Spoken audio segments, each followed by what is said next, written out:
All right, I just want to thank everybody for joining us today. This is our fifth webinar in a series in collaboration with Minnesota Pets. And today we have Christy Lehman. Christy is the Vice President of Minnesota Pets and is a licensed social worker. She's been doing veterinary social work for 8 years and has been with Minnesota Pets for 7 years. She's excited to be here to share her knowledge about supporting clients through the euthanasia experience and how to take care of your own well-being through the process as well. We also have Elizabeth Gidrose. She is a certified veterinary technician and has been working with Minnesota Pets and DVMcenter for over 4 years. She is the current DVMcenter manager and assists with program development, onboards, and works closely with incoming member practices joining DVMcenter and helps manage their ever-growing support team. She still enjoys the time she gets every week to help answer phones and talk with families who are needing help with end-of-life care. Thank you. Perfect. Thank you, Sarah. All right, let me get my screen here. All right. Well, thank you everyone for joining us. What is probably on your very valuable lunch break. So we appreciate it. And we really hope that this is useful and valuable information for you. And if any questions come up during the talk, or if you have anything to add or any examples, definitely feel free to use the chat. I'll be keeping my eye on that during the talk. And then at the end of the presentation, of course, we can answer any questions that we didn't get to as well. So before we dive into the topic, how to be a great boss, I just wanted to outline a little bit about just give some more information, I guess, about Minnesota Pets and DVMcenter. It's kind of confusing because there are two different names, but we are sort of the same company. So Minnesota Pets was founded in 2010. We're the a local in-home euthanasia practice. We're here in the Twin Cities, and we have a doctor in Duluth as well. We provide in-home euthanasia and transportation for cremation, who we partner with VHA for, and we're open 7 days a week, every day except Thanksgiving and Christmas Day. So that is our local team of veterinarians providing that service. Elizabeth, can you explain a little bit what DVMcenter does? I can. So DVMcenter and Minnesota Pets were founded by the same person, Dr. Rebecca McComas, and she's been doing some of these web series with Christy as well. But she, with her Minnesota Pets practice, she was approached by a couple of her colleagues who owned other mobile practices, in the country, and asked if her phone team could answer phones for their practice. So that kind of got her mind going a little bit. And she founded DVMcenter in 2016. And essentially what DVMcenter is we are the support that helps answer phones. We schedule visits, that sort of thing for not only Minnesota Pets in both the Twin Cities and Duluth, but also other practices across the country and in Canada. We just added our first Canadian practice as well. And we just manage client communication, their records, any administrative tasks that they might need help with. And our support specialist team is pretty interdisciplinary. So we've got CVTs, vet assistants, CSRs, but also we have people with backgrounds in human services and education. And I think each individual person brings something truly special to our team. And just to give a couple of numbers, over the year 2020, our team scheduled 19,000 end-of-life care visits, and we also took 97,000 phone calls. So we're pretty busy, but we're very good at what we do, and in-home euthanasia and hospice care is kind of our wheelhouse. But it's such an amazing opportunity to work with something and help so many families. But that's just a little bit about DVMcenter, and I'm the manager of DVMcenter, so I kind of oversee that process a little bit more.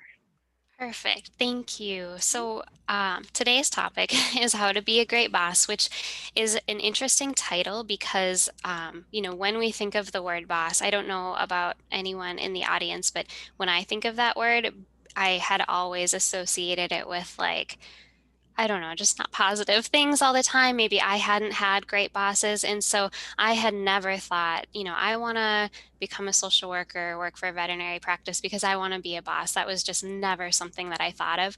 It was something that kind of came along the way that I was like, well, I guess I have to do this because I've been here the longest, or we're hiring new people. And so I feel like it's one of those roles that many of us, we don't set out to be a boss. It just happens naturally.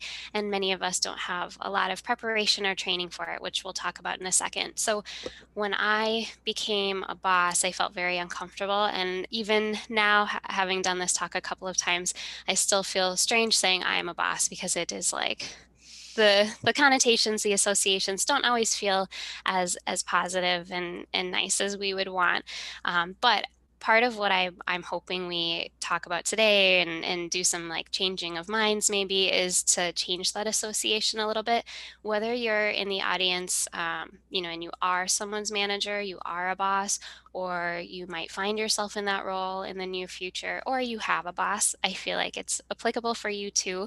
If you're in the audience and you have a boss, chances are someday you could become a boss. So I think this is applicable for everyone, but I really want us to kind of flip the narrative a little bit and think of, the privilege and honor that comes with being someone's boss and someone's manager, and just the important role we can play, not only in our business and our practice, but for the people who, look to us for leadership. And so I have found that it has become my favorite part of my job, and sometimes the hardest, but also the most rewarding. And so I hope that, that is something that is true for many of you as well. So I just wanted to start by setting the stage a little bit and share some important statistics. I'll explain this a little bit more going forward, but I do want to point out that I don't have an MBA, I don't have a business background or degree or anything like that.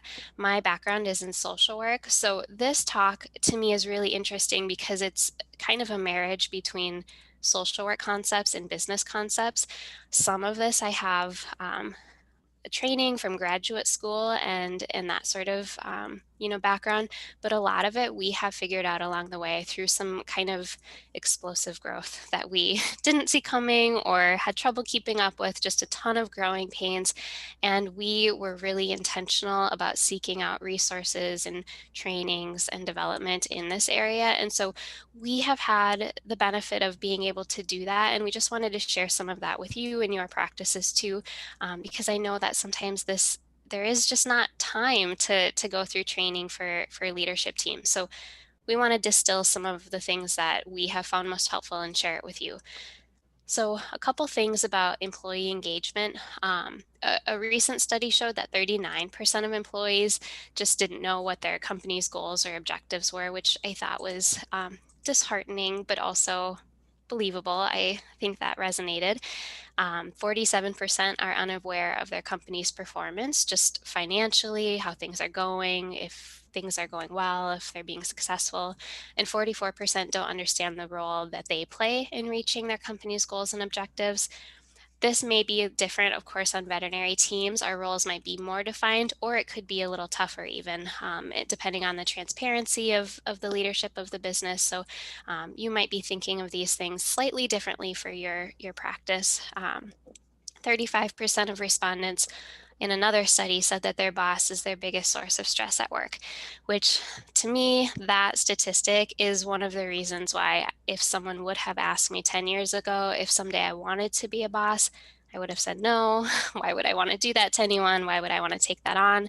And so I think this just shows, what opportunity we have to be good bosses, to be intentional about, being a good leader. And so the other piece that I wanted to share here, so as I was looking at this, and I have done this talk before, and when I was first putting together some of the research and reading through the literature, I found that there are numerous studies about how managers play an important role in employee well-being, and managers can cause stress for employees. They can lessen stress for employees. The focus of a lot of the research was really on the role that managers play in employee stress. There is very little research on the stress that management feels. And that was disheartening to me, because if any of you are in a leadership role or in a management role, you know that it can be very stressful.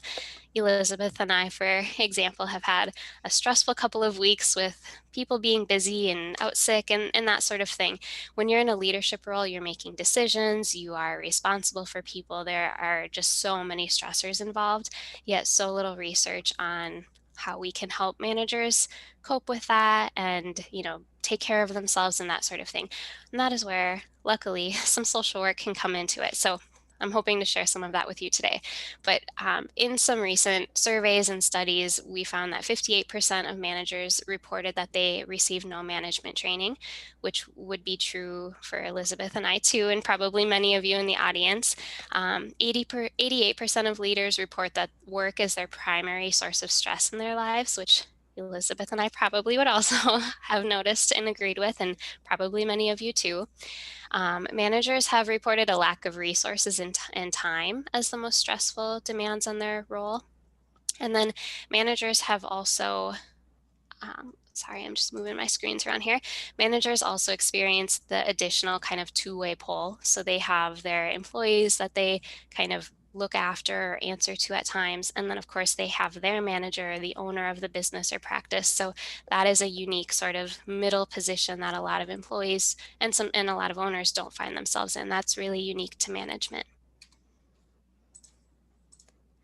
So this is actually a slide that I had in the last talk that we did last month too, that I kept in here because I think it is just really important for us to remember how veterinary teams can be really different from other fields and other industries.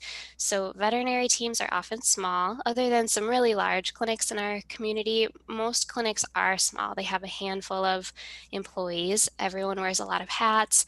There's a lot of blending of roles and overlap and cross-training, which I think is a strength of veterinary teams, but is also a challenge, when it comes to management.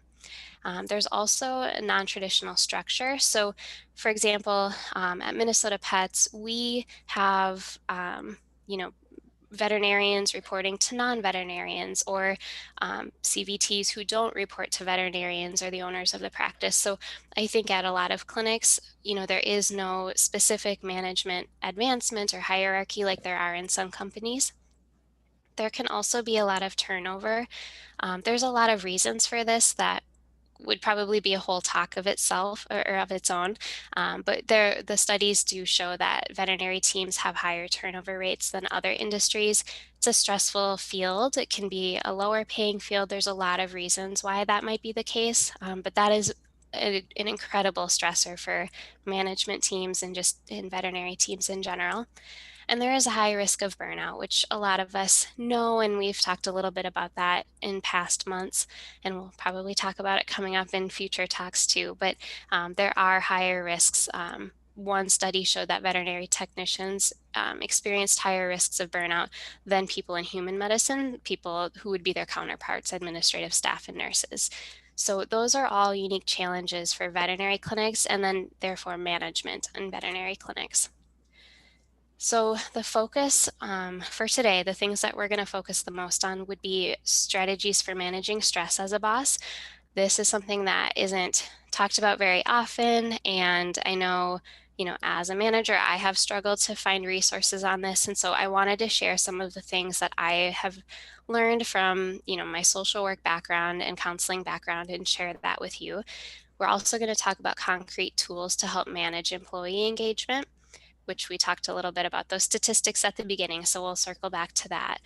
And then we're going to talk about tips for creating time for management relationships. A lot of what you might, oops, I have not gone I was going to forward. mention it, I'm but sorry. I didn't want to interrupt. I'm sorry, people. I have two screens and it's going to be a challenge. So definitely interrupt me if I do that again, Elizabeth. I will do so. So yes, we'll talk about creating time for management relationships, a lot of what we talk about today. And I find myself feeling like this every time I talk to veterinary teams, because I share, a tip or a tool, and I know that you're hearing it thinking, we don't have time for that. Like, we're so busy. And I get that. And I know that with management, especially, it can feel like, I manage people so that we can just keep going, so we can keep up. I don't have time to set aside, to check in, to do these things. And so my hope is that we can share a few concrete things that we've done that have helped a lot, just to keep everything on track and keep that the time aspect of managing under control. All right, so this is where I wanted to give just a little bit of background on my approach to managing that might be helpful for you guys to think of just in a different way. So I don't have a business background, and at first when I kind of came into my role here at DVM Center as a director of operations and vice president, I felt like I am not qualified for this. I have no training on managing people or 90% of the things that I'm currently doing. And I just felt like this isn't, what is a boss? Who should I be like? What should I act like? And I felt like I was focusing too much on that, and I had missed the fact that a lot of what I had learned through my social work career, I had just thought, well, there's business or there's social work, but really there's so much overlap. And I wanted to share some of these ideas with you. So in social work, when someone goes through school and they have their degree,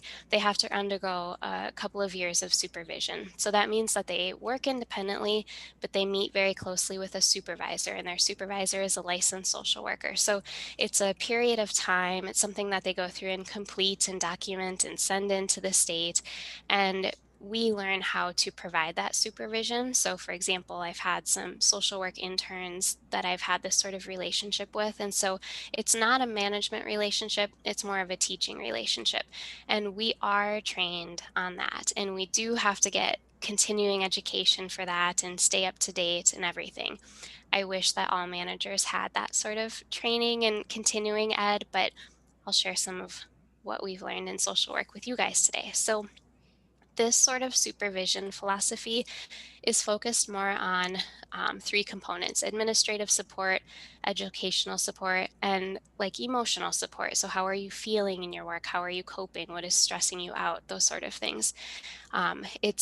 It's has those three components, and in fact, when we do our check-ins at DVM Center with my social work interns, I have almost a worksheet that follows that same pattern. So that would be a very easy place to start if you haven't, had that sort of ongoing connection or check-in with your supervisees. Those would be three areas to start and focus on.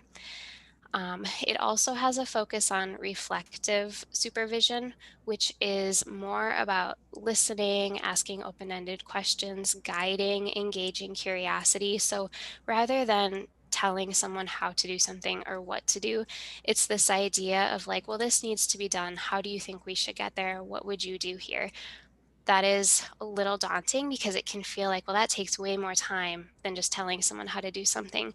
But the goal is that you're preparing them, you're kind of, providing scaffolding for them to go on their own and then go and do work the way you would, or make decisions the way you would, or in just a good way that you support. And so it is kind of a long game kind of supervision, but it's helpful for, I think, both sides. So it's based more on teaching than forcing. It's based on trust. It's relationship based more so than like checklist or task based. It also includes really some give and take of feedback. So this interactional model of making sure that your supervisee is getting what they need, but also asking your supervisee, am I giving you what you need? Like, how do you think things are going between us? Is there anything else that I could be doing differently to help you, that sort of thing. It also is focused on authentic and transparent communication, which I'll explain a little bit more on the next slide. There is also a focus on supervisor self-care, which is my favorite part, and we don't talk about enough, but this is really important. And again, I'll talk about this here in a couple of slides. I think that this framework, even though it's developed out of the social work field and it's used within the social work field in what feels like a very different capacity, I feel like it's very useful for other types of teams, other types of managers. A lot of people who are in the veterinary field are caring people. They care about pets, they care about people, they are doing this work for a reason. They're purpose driven. So I feel like this sort of supervision philosophy can feel really relatable and a little bit easier to think about than like a boss that's enforcing and that sort of thing. That idea might work in other industries, and that might feel really uncomfortable for us in this field. And so thinking of it from a relationship kind of focus can be more comfortable for us and feel more natural and feel like, oh, okay, if that's what a boss is, then I think I can do that. And so we have built a lot of our management structures around this, combined with some other business components, which we'll touch on later in the PowerPoint too. So when I say transparent and authentic communication, what I really mean is doing things like naming how you feel, allowing your humanity to show through, making room for honesty and trust. This really lays that groundwork for respect and connection. If you have ever had a boss that you just didn't get along with, or maybe you struggled to like them, respect them, that sort of thing, it just wasn't going well, you're just not quite as motivated to show up every day and do your best. And I wish it wasn't like that, but that is true. And that's what the research shows.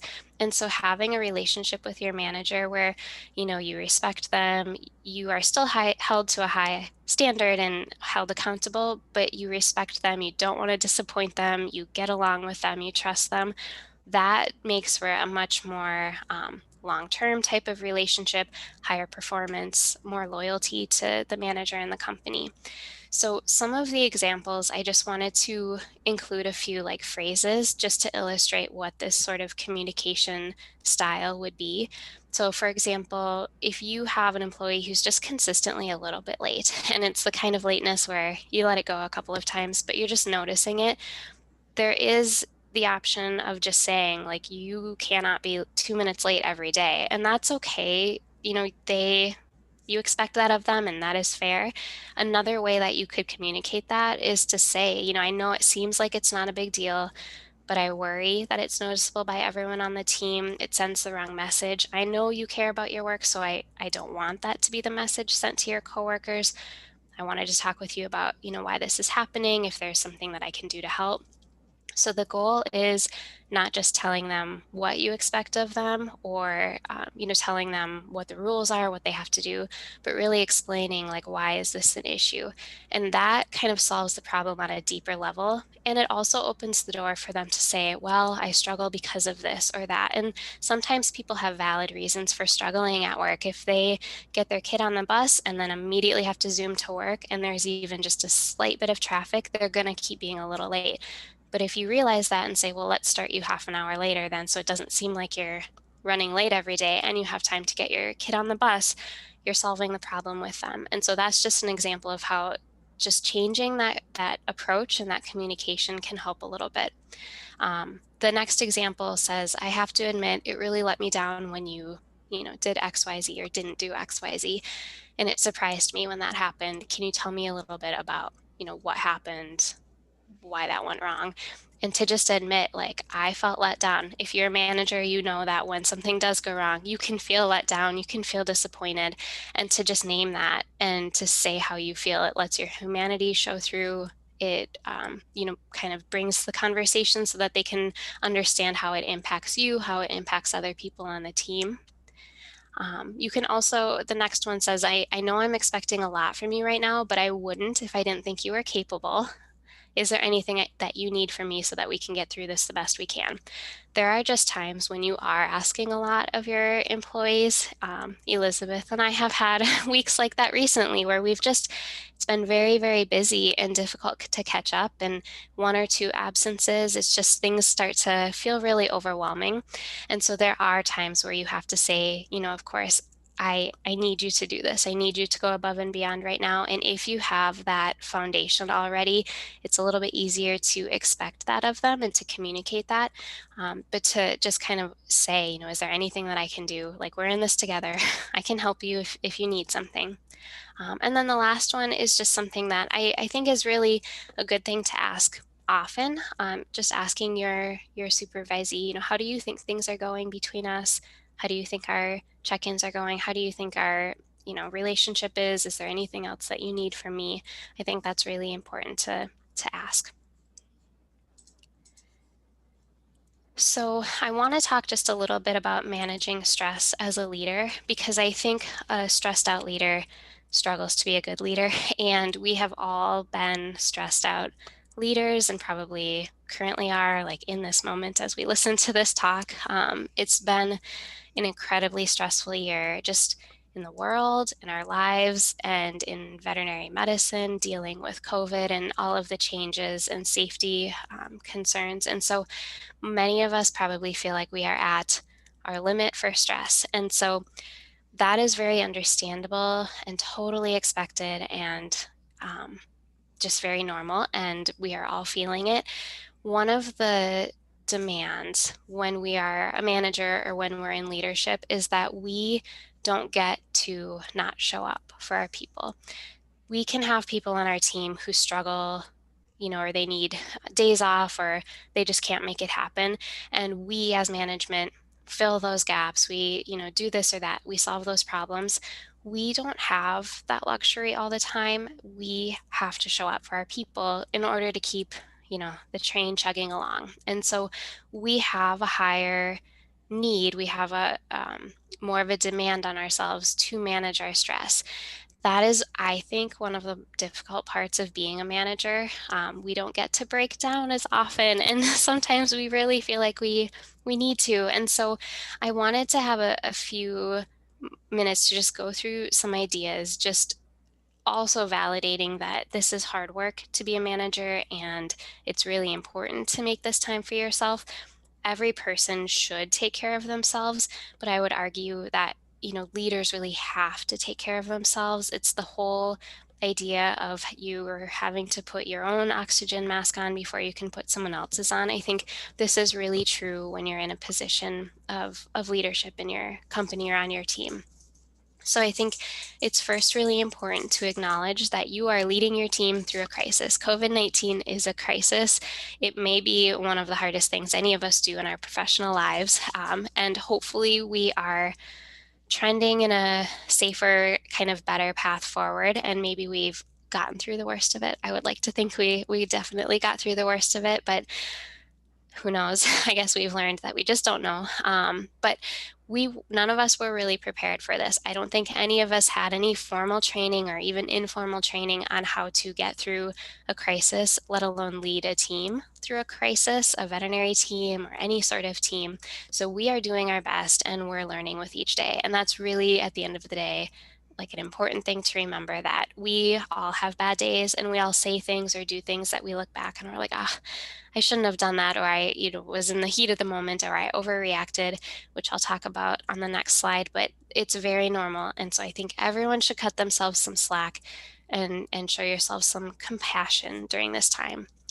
It's also important to find support. So finding someone outside of your workplace to debrief, that's another luxury that we don't often have when we're in management roles. We don't get to just kind of vent quite the same as our team does. There might be times where, in certain team dynamics, of course, this is always different, but we, have to hold ourselves to a little bit more professional communication style than other people might. And so it is important to find that outlet, though, to find someone where you can debrief or vent about a difficult day or employee or client.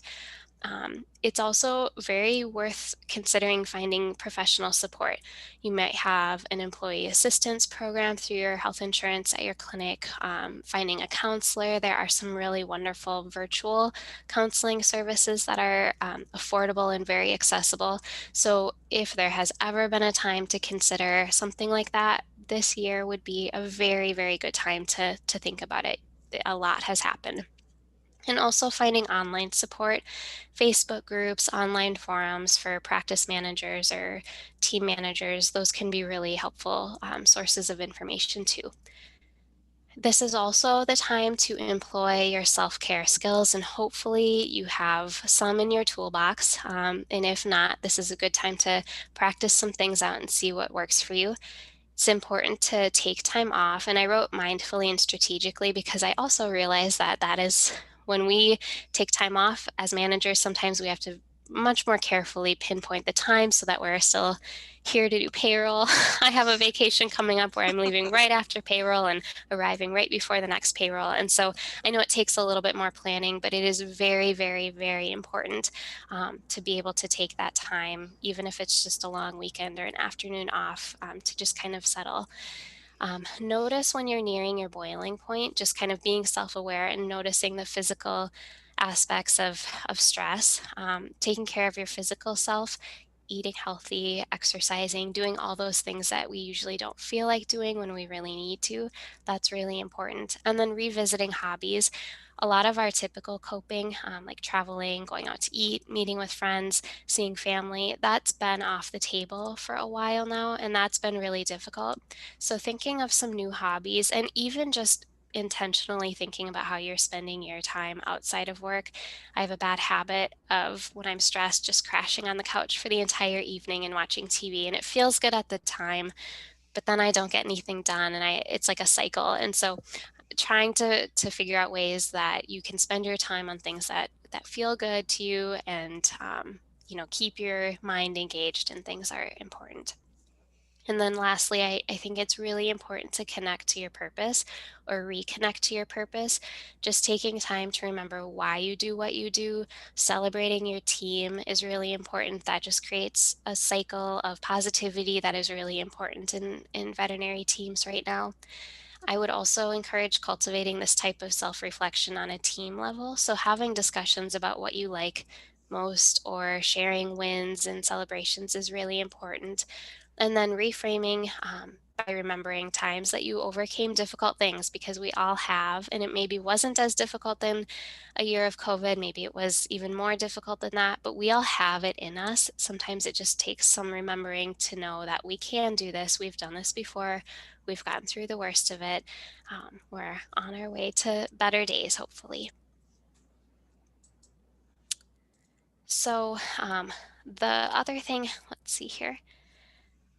So I just wanted to talk about this very briefly. This could also be its own talk, but I think it's really important when you're in a leadership or boss position to be able to regulate your emotions in the moment.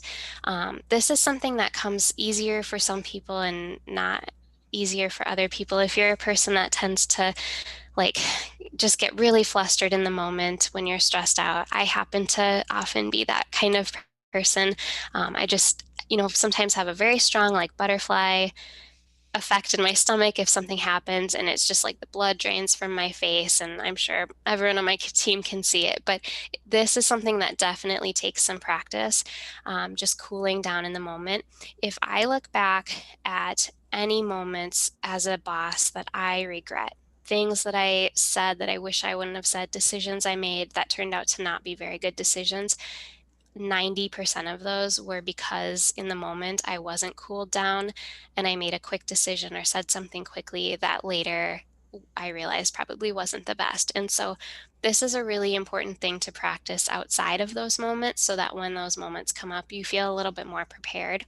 So noticing when this happens. And so, for example, if you have someone on your team that brings something to you or says something to you or submits their resignation or admits a mistake or something that just all of a sudden you feel that blood drain a little bit and get a little shaky, or you get that feeling in your stomach, notice those physical feelings and really think, okay, my buttons are being pushed. This is my alert to slow down. And then really think about taking some deep breaths, breathing in through your nose, out through your mouth. Do something to ground yourself, which I'll mention in the next slide. And then acknowledge the moment. I feel like this for me is really helpful because if there's a time when I'm like my buttons are pushed and I try to pretend they're not, it's like not fooling anyone. I am sure it's probably pretty clear, and it just, instead of actually like being present in the moment for the person or the decision that needs to be made, I'm instead like focused on how to make sure that I'm not blushing or make sure that my hands aren't shaking or something. And so just acknowledging by saying to the other person, this is really surprising. Like, you took me by surprise. I'm glad you shared it with me. saying something like, I have to admit I'm feeling really frustrated right now, but I want to talk with you about this. Just kind of saying something about it can help take a little bit of the weight off your shoulders. Then work on gathering all the information. One of the important things that I've learned is that I almost never have to have an immediate decision. I usually, 99% of the time, can take a couple minutes to think and weigh the facts and cool down and then get back to someone and then decide. So gathering all of the information, get facts, get notes written down, ask questions, just gather as much as you can, and then make a plan. So tell the person or in the situation, make a plan for when you'll follow up. Let them know I need a couple minutes to think about this, or get back to them the next morning, however urgent it is. And then in the meantime, ask the other person if this is a person issue. Ask them to help you think of some solutions too, and really involve them in the solution. And then take some time to debrief with your sounding board. If it's your team, if it's your partner at home or a friend, that's really important to do. And then I'm going to speed through this one a little bit just because you can find these online, and I really encourage you to do some of this yourself. It's important to learn some grounding techniques. This is something that we talk about in counseling and social work quite often, but might be new for a lot of people here today. So a grounding technique is just a way for you to bring yourself back down, kind of regulate your body and your emotions. It's really useful when you're feeling panicked, you're in that fight or flight response. It just kind of calms everything and turns off that amygdala and brings everything down. It just makes room for better decisions and better reactions. So one example is a technique called the 5-4-3-2-1 technique. I lead a pet loss support group, and we always start the meetings with this technique to just make us feel present and help us leave everything else at the door. So just taking a deep breath and by yourself, just kind of naming 5 things you can see, that you can hear, smell, taste. So kind of going through that. There are a lot of YouTube videos on this, so I recommend it. This might feel like, well, I'm not going to have time to do that in the middle of my workday. And I totally understand. I wouldn't either. What you can do from this, though, is practice outside of those moments so that when you're in the moment, even just taking a deep breath and noticing something that you can hear, one little moment of that can be helpful. Another thing that can be much quicker and nice to do is just taking a deep breath and just noticing where you're anchored. So if you're sitting in a chair, just feel how you're anchored to that chair. If you're standing, feel how the bottom of your feet are anchored to the floor. That just grounds your body in the present moment and can help kind of bring the focus into your body. This website here is also really good. Dr. Sarah Allen, she's got these grounding techniques and some other ones too. So these are, I think, really helpful to do and really good activities as a manager to just make sure that you're responding the best you can in those kind of stressful situations. Elizabeth? Yes, let's give Christy a little bit of a break. I know, My that was a goodness. lot. Sorry. It's okay. But I'm going to speak with you all about tools to help manage your employee engagement. It's super important. That's how you keep your people loyal and wanting them to come to work every day. So it's a really important thing that I'm really happy to share some fun tools that we've been using with our team about. And so we use a operating system. It's called EOS, Entrepreneurial Operating System. And we use it as a framework that it identifies the core components of a business and provides tools for strengthening those components as well. So one of the 6 core components of every business is the people, which is what we'll be talking about today. It's very important. And our leadership team spent the last year reading, discussing, and implementing the concepts from How to Be a Great Boss, and we'll share our top highlights with you guys. So this Traction Entrepreneurial Operating System is a really neat way to keep us all organized and with our goals and the type of metrics that we're tracking and everything. So highly recommend if you're looking for something to help you be a little bit more organized, to give that book a read. Very easy read. So First off, I'm just going to spend a little bit of time on what rocks and scorecards are. I will let you all know that next month's talk will be on rocks and scorecards, so this will just be very brief today. But rocks and scorecards we use to help define our shared goals as a company or as a business. And rocks are considered 90-day priorities or goals that you keep focused on, which is most important to you. So they can be communicated to the whole entire company so everybody knows what you're working on and what your interests are. And you should check in with your reports on their progress. And in a couple of slides, we'll talk about different opportunities of when you can talk with your people about their progress with their rocks or goals. Another thing that we also keep track of is what we call scorecards, which are metrics that are monitored, communicated, and they also spur action. So each employee should own a scorecard number, and the numbers together paint a picture of your practice's results. So on the bottom here is an example of what our scorecard for Minnesota Pets looks like. So for example, some of the things that we track are the number of euthanasia visits or cancellations, the total phone calls that came in, and also you can section it off as, you know, looking at payroll, looking at different marketing things, and we do this by month. So we have a meeting every beginning of every month, and we just track, you know, the progress and any trends that we're seeing, and we also make sure to have a goal, what a goal number would be, and also you know, I'm losing my words. So say if we have a number that's significantly lower than what our goal would be, have an action item. So if, let's say, we only scheduled a certain amount of euthanasia visits in a month, why? What could possibly be why it's such a low number? Could it be because we were down a doctor for a week? They were out on vacation or something like that. So it helps just give us all a really good idea of what else going on with the business as a whole.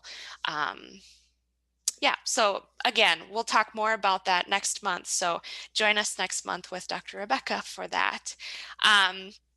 And how to create transparency and collaboration with a remote team. So many of you may not exactly have a remote team.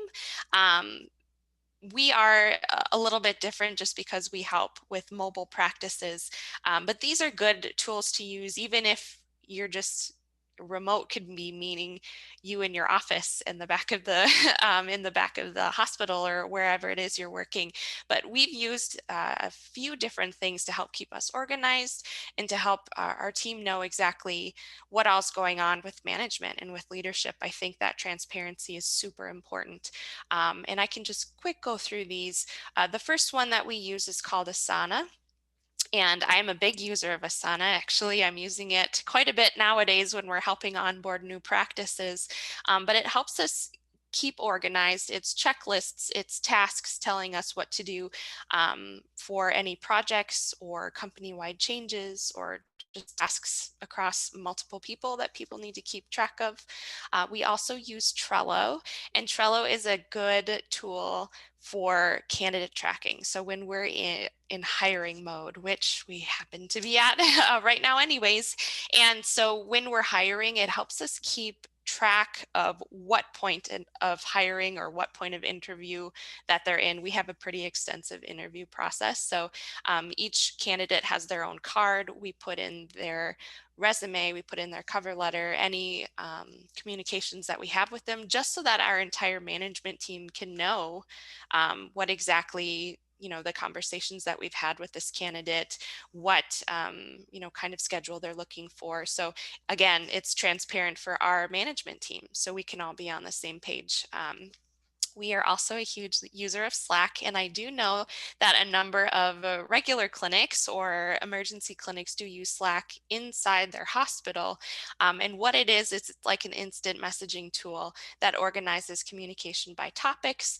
For us, for example, we have a Slack channel for each practice that we answer phones for. So even though we're not in the same office because we're all working remote right now, we can still be on top of of different things that each person is working on. So say if somebody for one of our practices is waiting to hear back from a client because they want to let us know if they want communal cremation versus, individual cremation, we can put that little note in the Slack. And so everybody knows if that client calls in, we'll know exactly why and how to help them.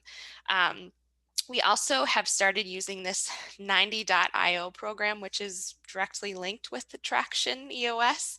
And it helps us organize our Traction agendas. So any meetings that we have or any of our check-ins, which I'll go over next slide or within the next couple of slides, it helps keep track of our agendas, our rocks, and our scorecards, and any to-dos that we might have. So those are all different tools that our team uses, but could also be very helpful for a veterinary setting as well, even if you're not working remotely. And then next we will talk about management schedule components and tips for time management and keeping track of all of that. And so, there we go. So one important thing that we try to keep on top of, yes, is having a bi-weekly check-in with our supervisees. So this is something that keeps us in the know on what all is going with each of our supervisees. And it also gives us a chance to build rapport with them, I think, which is what Christy talked about a little bit earlier, and kind of making that emotional connection with our supervisees, especially with our line of work, working in end-of-life care. It's very emotional, the people that we talk to and, the situations that they're having to deal with their pets and everything. It can take a lot out of you emotionally. So this is a good chance to check in with your people and make sure that they're doing okay. And a couple of important things when we do our check-ins is we are making sure that both the supervisor and the supervisee are prepared for these meetings. So I'm a pretty lenient, I would say, supervisor, but one thing that I do go by every single time is that if they don't have their agenda filled out or if they don't have anything for us to talk about, then we'll just reschedule our check-in because this time is valuable.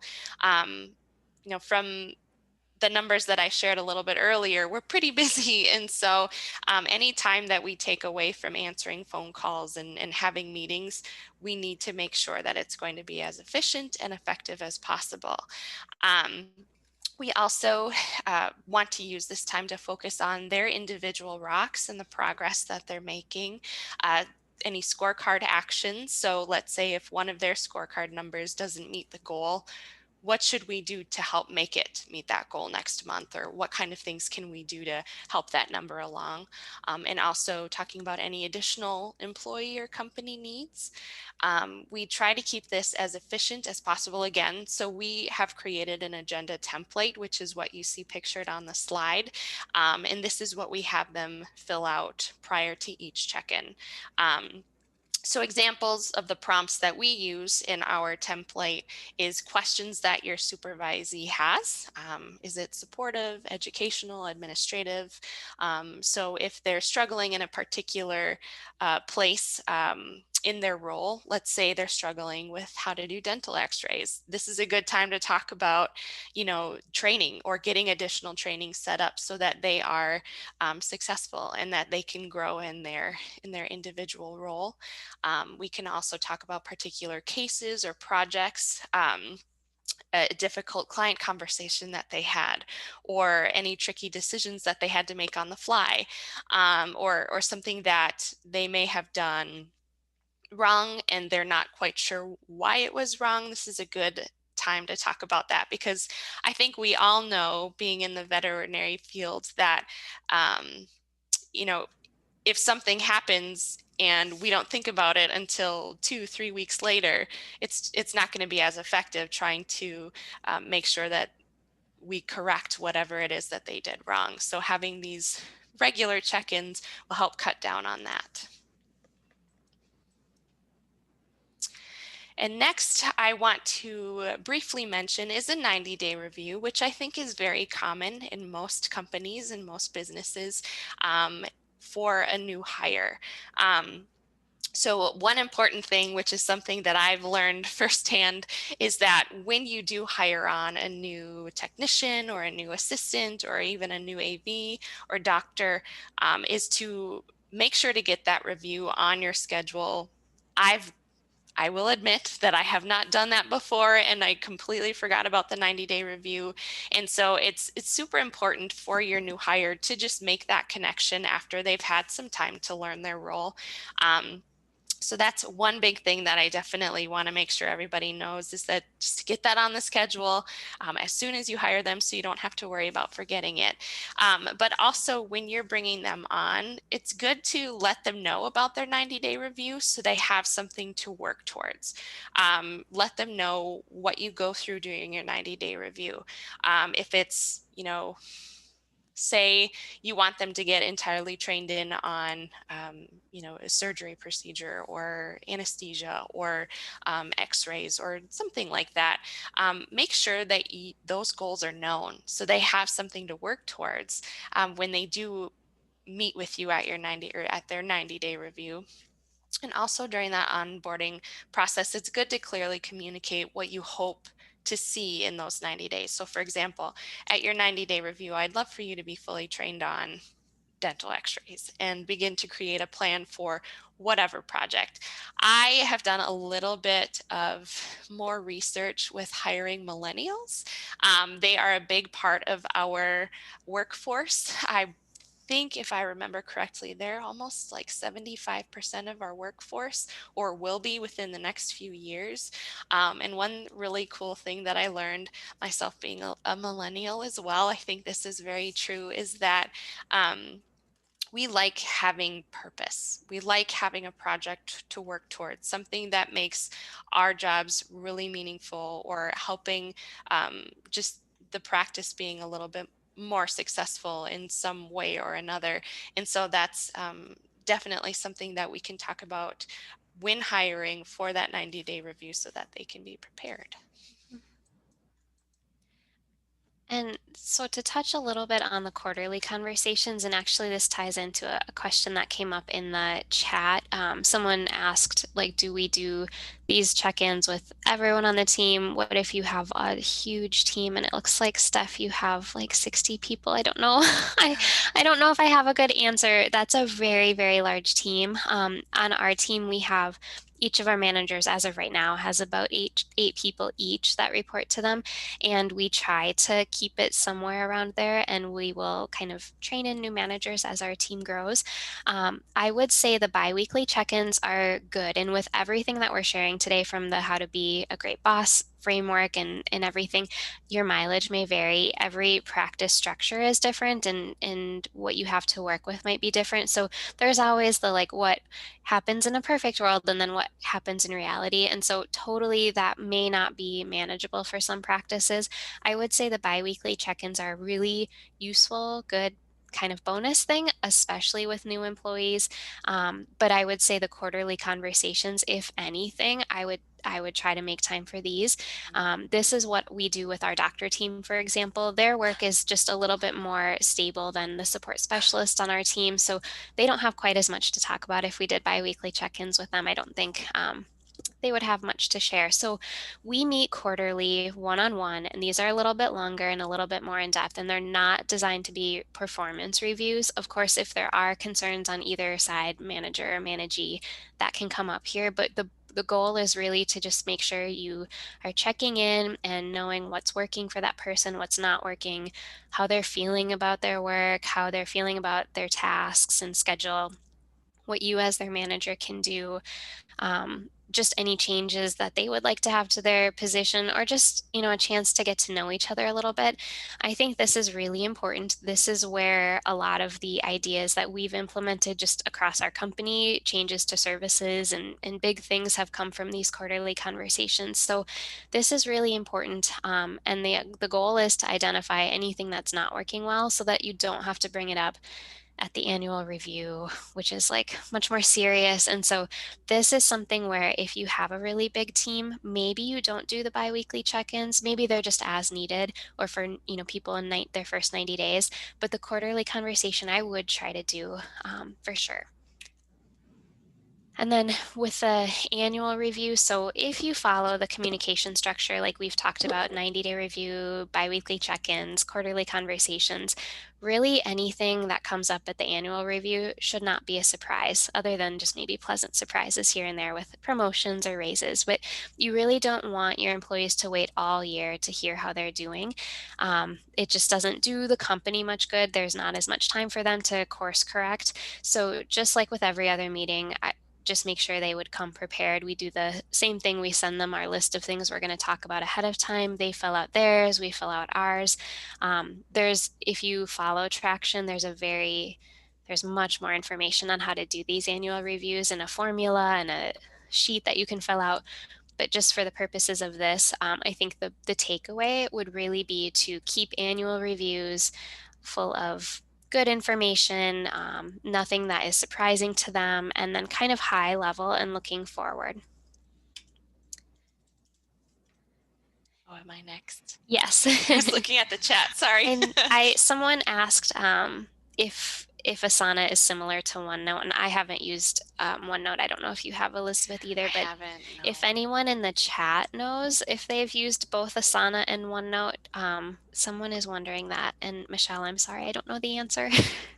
I would say that Asana is like your electronic checklist. And so you can list by project.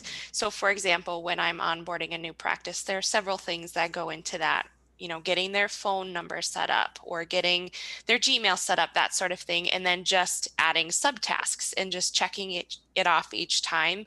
So it's basically like our notes on to-dos, but it's all in one place. I know I have at least 3 notebooks on my desk to try and keep track of all of my to-dos, but that's just a really good place to keep everything organized. And multiple people can be on that checklist too, and you can assign a task to a certain person or not. So I don't know if that's helpful or not, Michelle.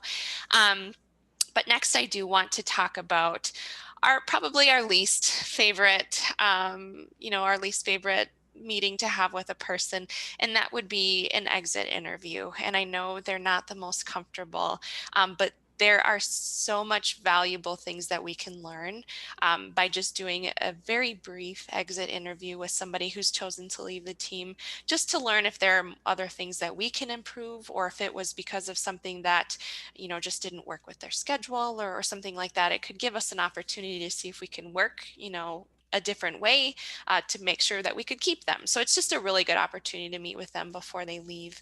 Not only does it provide an opportunity to learn about why they're leaving, but it also provides an opportunity to share positive connection before they leave.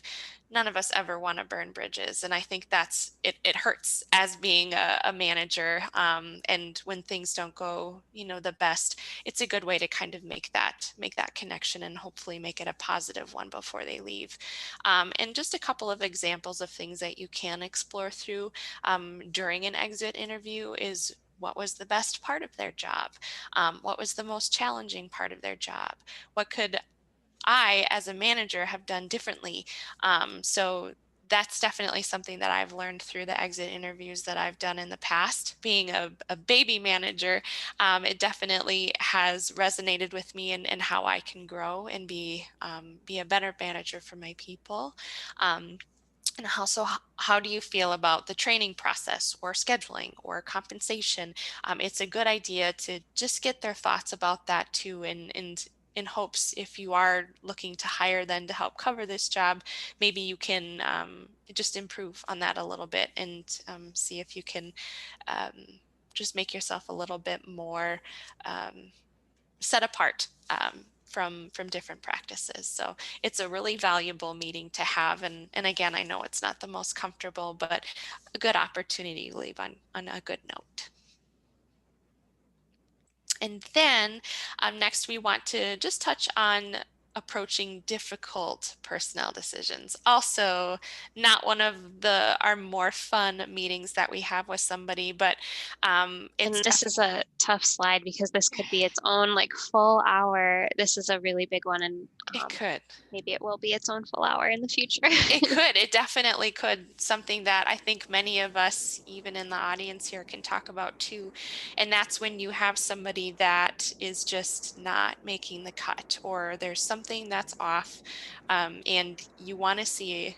I think the most important thing is you want to see if you can help them improve and help them grow.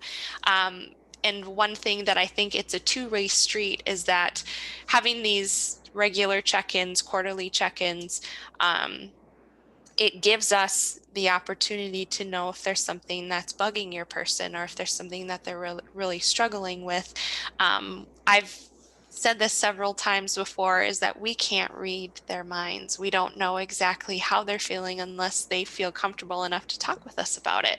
And I've had to do some improvement. PIP is what we call them. So performance improvement plans makes it sound a little bit more upbeat. But what it is it's just an opportunity to help them improve and being with them along the way. So I know I've worked in practices before that have had a three strike rule. So if they've done it once, it's a warning. Second time it's documented. Well, all of it should be documented, I will say that. But the third time is, they're done. Unfortunately, they can't work with us any longer, or creating a performance improvement plan. This is definitely something that has made me feel a little bit more comfortable about when meeting with somebody, if they're just not making the cut or if there's something that they're really struggling with. But it's really important to be as clear as possible in creating measurable goals. So our performance improvement plans, that's a mouthful, we do it over a course of 30 days. We give them 30 days to see if we can get some sort of improvement through them. And then we meet again at the end of that 30 days. And if they haven't been able to do what we've asked them, meet the goals that we've made for them, then we may have to consider letting them go. But also keeping things as transparent as possible. It's a very important word that we've been using today, is transparency. There's nothing worse than being let go for an issue that they didn't know what was going on. So this is a really good opportunity to help them improve. And also maintaining accountability on both sides. So if you offer additional training and resources, be sure to follow through. I think this is the most important part. So during the performance period, meet at least weekly and observe them closely, both to catch them succeeding. That's always a good thing, too. Just noticing them and saying, hey, I really saw how you handled that really upset client the other day. I think you did a wonderful job. I think giving that positive reinforcement will definitely help them improve as well. But both catching them again succeeding and also signs for effort and motivation too. But again, the most important thing is documenting every single thing during this improvement time, just so you have examples and things to talk with them about. So I know, again, this isn't our favorite sort of things to do, but if they're otherwise a really good employee, somebody that you want to keep on your team, you want to invest in this time and this extra effort working with them closely to make sure that they are growing and that they are succeeding in the role that they do have with you. Mhm. Well, we are out of time. So the last couple slides here, if you are able to stick around, are just a couple of wrap up things, some things to take away. So you consider this kind of your to-do list. That always helps me to have a to-do list. So I would first start by just taking some time to reflect on what you might need to take care of yourself as a manager, either just in general or during really stressful periods or stressful moments. And so kind of making a list or a self-care plan is really helpful. There are templates for that online too. I would also say that as you're listening today, you might be thinking about things that you really want from your employees, like more of or need from them. really practice some transparent communication. Set like an intention to challenge yourself to do that. That isn't something that comes easily. And unless we sort of force ourselves to do it, most of us shy away from it. So I would really be intentional about doing that in the coming days or weeks and just see how it goes for you, see how it goes for your employees. And then try to share your big picture plans, even if you don't adopt traction and scorecards and rocks. The philosophy behind it can be applicable to any practice, just sharing how the practice is doing, sharing some big projects coming up, the things the leadership team is working on, and making sure that when you communicate those things, you share how they play a role in it. And then the one like concrete thing that you can do that might be really helpful right off the bat is just making your management schedule. Schedule some check-ins, even if you've never done it before and you think it might be awkward to just all of a sudden have a check-in pop up. And of course, people get so nervous about that. They're getting called into their boss's office, but just giving people a heads up that like, hey, now that things are settled down a little bit, or now that we've, have some extra hands on deck, I just want to check in with you. We haven't talked for a while. Things are going great, but I just want to see how you're feeling. And so just giving them a heads up, getting some things on the calendar, scheduling out some quarterly check-ins. You can even schedule out annual reviews right now if you really wanted to, even if they're in December. So just getting things on the calendar, making sure your people know that they have some time with you coming up. So in conclusion, a couple of takeaways. You didn't probably start working, and doing what you're doing to be a boss, but I really hope that over time, this feels like a fulfilling part of your role and that you really see yourself as a coach and a teacher and a mentor and not just an enforcer, which, pop culture and movies would like us to think that's what a boss is. And it just really doesn't have to be like that. It can be really, really rewarding. And so I think everyone should feel good about being called a boss or calling themselves a boss. And if you have questions, I know we went through a lot today.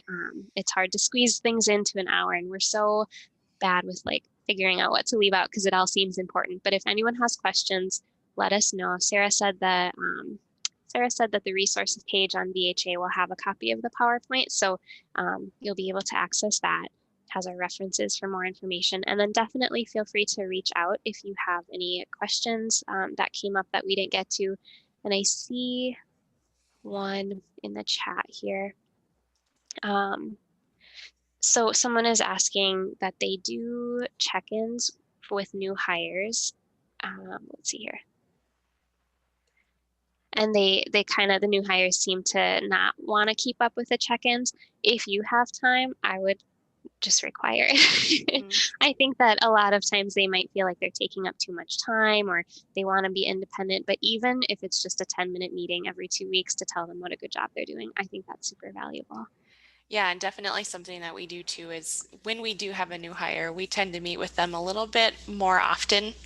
So typically with our new hires, we like to meet with them at least within their first month, once a week. But then we do bring it back to once every other week. And so that's definitely been a way that it doesn't have to be micromanagey to meet once a week or once every a couple of days.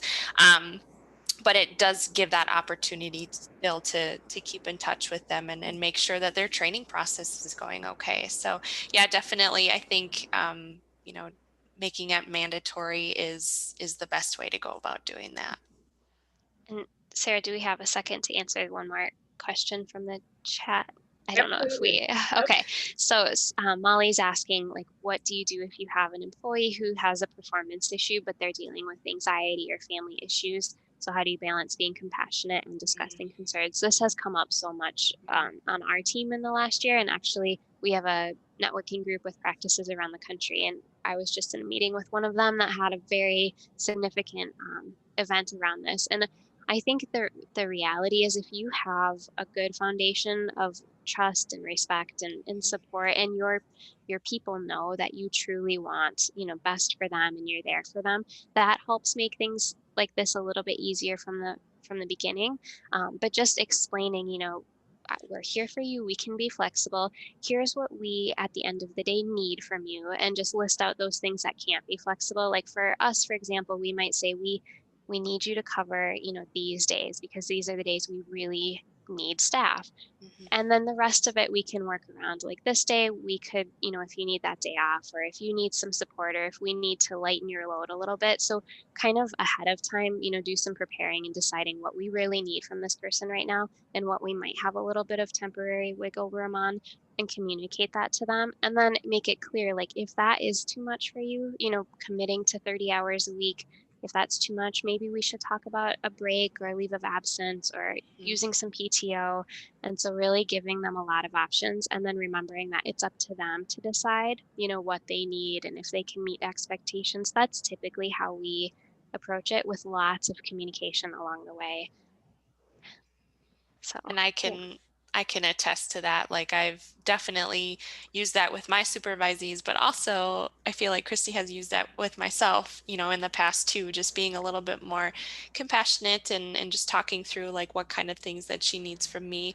And I'm also going to note too that I wouldn't be a boss if I didn't have Christy as one. So she's done such a wonderful job. And we've got 2 other managers working with us, and none of us, all of us are previous CVTs. I don't think any of us had anticipated that we would be managers, but using this traction and also just having Christy and her social work approach, I think gives us a little bit of an advantage. But we are very happy with where we're at right now. And, I've been able to make connections with our staff, way better than if I wouldn't have had a good structure like traction or anything like that. So just wanted to point that out.